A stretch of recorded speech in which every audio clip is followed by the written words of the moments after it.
Certains objets portent en eux le poids du temps et les secrets de ceux qui les ont convoités. Mémoire d'une romance interdite, victime d'affaires criminelles et véritable merveille horlogère, cette pièce somptueuse, considérée comme l'une des plus compliquées de l'histoire, n'a laissé derrière elle qu'un mystère insondable. Qui en était le véritable commanditaire ? Pourquoi était-elle si exceptionnelle ? Et qu'est-il arrivé à la montre originelle que l'on surnomma la Marie-Antoinette ? Une destinée presque biblique et une histoire s'étendant sur 4 siècles pour une montre que l'on pensait perdue à jamais.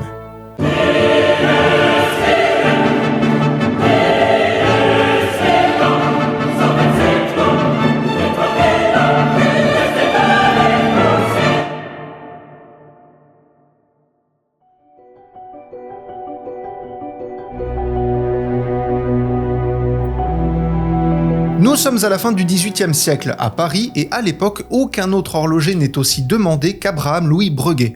Oui, ça se dit Breguet. L'histoire de Marie-Antoinette, parce que Breguet a vécu, poussé Breguet, commandé à Breguet, de Breguet. C'est Breguet. Il est le père de tout un tas d'inventions, notamment de la toute première montre bracelet destinée à Caroline Murat, plus jeune sœur de Napoléon, le 12 décembre 1812. Cette montre, aujourd'hui disparue, est restée dans les mémoires sous le nom de la Reine de Naples. En 1783, l'un des gardes de la reine vient passer commande auprès d'Abraham Louis Breguet pour une montre destinée à la souveraine de la part d'un mystérieux admirateur. Le client, qui exige de rester anonyme coûte que coûte, donne carte blanche à Breguet, à la condition évidemment d'inclure dans cette montre toutes les complications et la technologie la plus avancée de l'époque. Pour ce faire, ni le temps ni les moyens ne seront une limite dans ce projet, et surtout l'or doit remplacer, dans la mesure du possible, tout autre métal. La reine Marie-Antoinette d'Autriche est déjà une cliente très régulière d'Abraham Louis Breguet, puisqu'à l'époque elle possède déjà plusieurs montres de la manufacture, et c'est vraisemblablement l'ambassadrice la plus prestigieuse de son savoir-faire. Bien qu'il soit encore au début de sa carrière à ce moment-là, Breguet est un horloger et surtout un homme d'affaires de premier rang, puisqu'il a déjà à son actif l'invention, excusez-moi du peu, de la montre à remontage automatique, et il est également spécialiste dans les montres à répétition.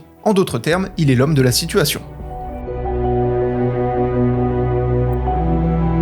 Quand la Révolution éclate, sa proximité avec la famille royale met en danger Abraham Louis Breguet, qui se voit obligé de fuir la France en direction de Neuchâtel, sa ville natale. Et bien évidemment, sentant les ennuis arriver, il emporta avec lui le précieux garde-temps, puisque quelques temps après, tous les ateliers de la maison Breguet furent pillés. Le calme plus ou moins revenu, Breguet revient en France en 1795, à Paris, après avoir obtenu la nationalité française. Et à ce moment-là, la maison Breguet bat son plein grâce à son succès commercial extraordinaire. Condamnée pour haute trahison contre la sûreté de l'État par le tribunal révolutionnaire, Marie-Antoinette est guillotinée le 16 octobre 1793 et elle ne verra jamais la montre. Abraham Louis Breguet ne reprit pas tout de suite le travail sur cette montre-là. En revanche, les années précédant la reprise de la conception de la montre, Breguet innova un peu plus encore dans le monde de l'horlogerie, puisqu'en 1793, il vendit la toute première montre à souscription de l'histoire, qui était une montre où vous ne payiez qu'un quart de prix à l'achat et le reste se faisait en différé. Et en 1801, il obtint un brevet pour une petite invention. Alors, ça n'a pas beaucoup marqué le monde de l'horlogerie,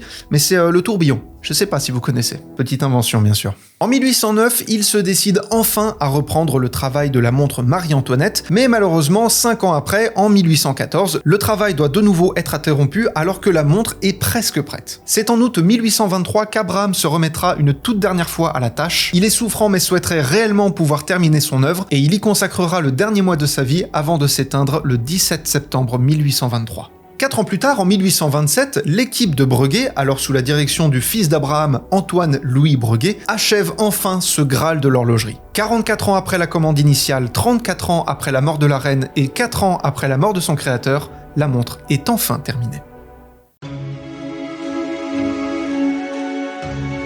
Véritable horloge de cathédrale dans quelques centimètres carrés, la montre mesure 6 cm de diamètre et ne compte pas moins de 823 composants. D'après la commande, il devait inclure toutes les complications possibles et encore une fois les plus hautes technologies de l'époque, et on peut dire qu'il n'a pas fait les choses à moitié. Tout d'abord, c'est une montre perpétuelle, c'est-à-dire une montre automatique qui va se remonter grâce à une masse oscillante qui va se trouver à l'arrière de la montre. Ce type de masse oscillante a un petit peu disparu aujourd'hui, même si on en trouve encore sur certaines montres Moritz Grossmann et évidemment quelques montres Breguet. C'est également une montre à répétition minute. Comme je vous l'ai dit, Abraham Louis Breguet s'était fait une spécialisation dans ce domaine. Et comme toute montre à répétition qui se respecte, elle sonne les heures, les quarts d'heure et également les minutes.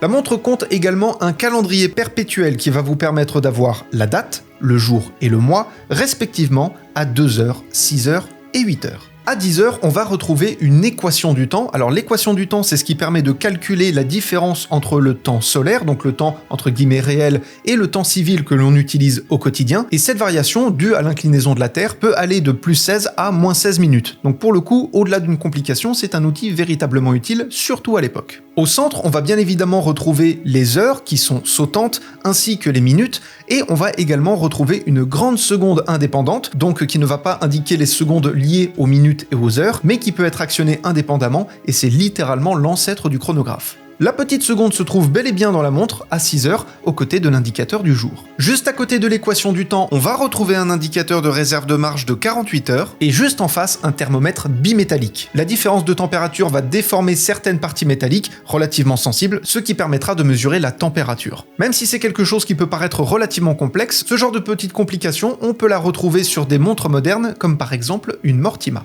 Le savant mécanisme se dote également d'un modèle très particulier d'échappement à levée naturelle. Alors l'échappement à levée naturelle, qui est, on s'en doute, une invention de Breguet, se distingue particulièrement par ces deux roues d'échappement sur lesquelles agit le train de rouage, qui se trouve être un ressort de traction entraînant en série les deux roues d'échappement dentées. Contrairement à une montre classique où le fameux tic-tac va être produit par l'encre, dans cet échappement-là, l'encre ne va servir que de fonction d'arrêt au mécanisme. Dans la continuité du mouvement, on va retrouver un balancier également bimétallique, comme le thermomètre, qui sera doté d'un spiral cylindrique. Comme vous le voyez, le spiral n'est pas sur un seul plan, il n'est pas tout plat, il va monter en hauteur. Pour le coup, je ne sais pas si ce genre de mécanisme, ce genre de spirale est encore utilisé aujourd'hui, n'hésitez pas à me le dire en commentaire si vous avez des idées de modèles. Et enfin, pour clôturer le tout, la montre possède un dispositif anti-choc à double pare-chute qui vient protéger l'axe du balancier et les arbres de la masse de remontage contre les coups et les secousses. Partant du constat qu'en cas de choc, les pivots du balancier sont les plus vulnérables en raison de leur finesse, Breguet a l'idée de leur donner la forme d'un cône et de les maintenir en place par une petite coupelle de forme correspondante montée sur une lame de ressort. Donc encore une fois, un dispositif qui va absorber les chocs. En même temps, pour une montre aussi exceptionnelle, c'est la moindre des choses. La superposition et la synchronisation de toutes ces complications, puisque bien évidemment tout doit pouvoir fonctionner en même temps, relève d'un réel défi technologique et surtout une avancée technique pour l'époque. Achevée en 1827, la Breguet numéro 160 conservera son titre de montre la plus compliquée du monde pendant près d'un siècle avant de se faire détrôner par la Leroy 01 en 1904. À ce jour, elle est considérée comme la 5e montre la plus compliquée de toute l'histoire de l'horlogerie et sa valeur est estimée à environ 30 millions d'euros.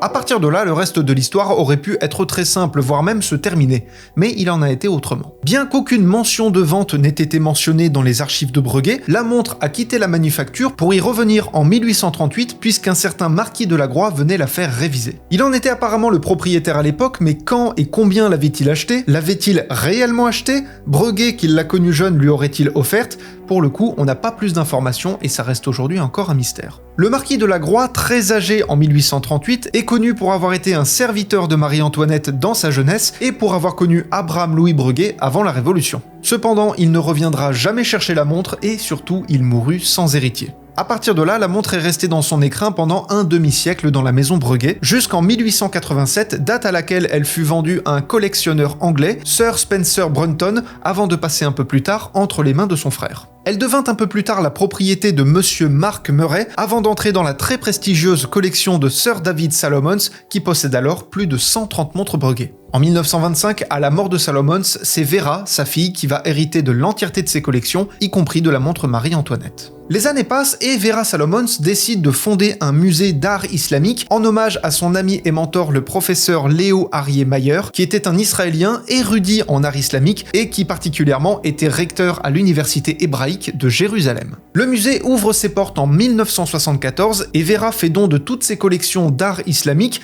ainsi que des différentes collections d'horloges et de montres occidentales qu'elle avait héritées de son père, dont bien évidemment notre fameux garde-temps. Hélas, 9 ans plus tard, les amateurs d'horlogerie apprennent effarés que le musée a été cambriolé dans la soirée du samedi 16 avril 1983, dû à une sécurité malheureusement insuffisante. Les pertes sont absolument colossales, ce n'est pas moins de 106 montres qui ont été volées ce soir-là. La valeur des pertes s'élève à plus de 270 millions d'euros et bien évidemment, la montre Marie-Antoinette a disparu. Les années passent et malgré les efforts d'Interpol, les trésors ne sont pas retrouvés. En 2005, Nicolas G. Hayek, Breguet, alors directeur de la maison Breguet depuis 1999, également connu pour être à l'origine des montres Swatch ou encore de la Smart, veut réaliser une réplique de ce chef-d'œuvre pour redonner vie à la montre. Et anecdote d'ailleurs, en 1986, donc 3 ans après le vol, c'est François-Paul Journe qui réalisa une montre, alors pas identique en tout point évidemment, mais qui s'inspirait très fortement de la montre perdue. Hayek met au défi ses ateliers de reproduire la numéro 160 en se basant uniquement sur des dessins d'époque et des photographies. Pour le coup, il n'y avait pas beaucoup plus d'informations. La tâche est titanesque et il faut passer au peigne fin les archives du musée de la maison Breguet ainsi que le musée des Arts et Métiers de Paris. Il compare d'ailleurs les éléments avec des montres réalisées par Abraham Louis Breguet de la fin du XVIIIe siècle jusqu'au début du XIXe, notamment pour de riches clients tels que la montre du duc de Praslin ou encore celle de Lord Lucan, un Anglais qui se trouve être un aïeul de Dupont de Ligonnès. Rien que ça. Ce qui est assez drôle d'ailleurs, alors drôle, chacun mettra le mot qu'il veut là-dessus, puisqu'il existe actuellement un tueur anglais qui se fait souvent comparer à Dupont de Ligonnès pour sa cavale de plusieurs décennies et qui s'appelle Lord Lucan. La réplique de la numéro 160, la 1160, est dévoilée lors d'une conférence de presse au printemps 2008. La montre est présentée dans un somptueux coffret marketé et fabriqué à partir du bois du chêne royal préféré de Marie-Antoinette, un arbre de 35 mètres planté en 1681, alors qui fut malheureusement décimé à la suite des dégâts cumulés d'une tempête en 1999 et de la canicule quelques années plus tard, et cet arbre fut offert en cadeau d'anniversaire à Nicolas Hayek. Plutôt pas mal. Et autre petit fait amusant, chêne royal se dit en anglais Royal Oak. Peu de temps avant que la réplique soit dévoilée, le 14 novembre 2007, les médias du monde entier sont alertés par une nouvelle inattendue. Les objets arrachés au musée le 16 avril 1983, donc 24 ans plus tôt, ont refait surface. Et parmi les œuvres, la montre originale était présente. Nili Shamrat, veuve du cambrioleur du musée de Jérusalem Nahum Diller, aurait passé un accord avec la maison Breguet afin de restituer une partie des œuvres en échange d'une immunité et d'une récompense. Invendable évidemment, les montres avaient passé 20 ans dans des coffres forts, et malgré les efforts mis en place entre la maison et Nili Shamrat pour garder cette négociation secrète, la police aura vent de ce qui est en train de se passer et ira directement arrêter Nili chez elle, qui habite alors à Los Angeles. Elle sera condamnée à 5 ans de probation et 300 heures d'intérêt général, et d'autres montres seront retrouvées encore après en France, notamment à Marseille. Seules 10 aujourd'hui manquent encore à l'appel. Il existe un film du nom de My Lover the Clock Thief qui fut réalisé en 2023 pour retracer l'histoire de ce vol historique. 24 ans après sa disparition et après plus de 2 siècles d'existence, la montre réintègre les collections du musée au moment où Breguet présente la 1160, réplique de l'original, et la Marie-Antoinette trouve enfin le repos. Une petite mention spéciale à la personne qui m'a suggéré de raconter cette histoire en commentaire, c'est une très très bonne idée. Au même titre que lorsque j'ai réalisé la vidéo sur l'horloge papale, pour ma part j'ai appris énormément de choses et ça m'a permis de mieux connaître même l'histoire de Breguet. Si vous avez des idées d'histoire qui seraient intéressantes et pertinentes à raconter, encore une fois les commentaires sont là pour ça et je ne manquerai pas de vous citer, ça vous avez ma parole. Merci infiniment d'avoir regardé la vidéo en entière, on se retrouvera très vite dans une nouvelle vidéo, je vous fais des bisous et à plus.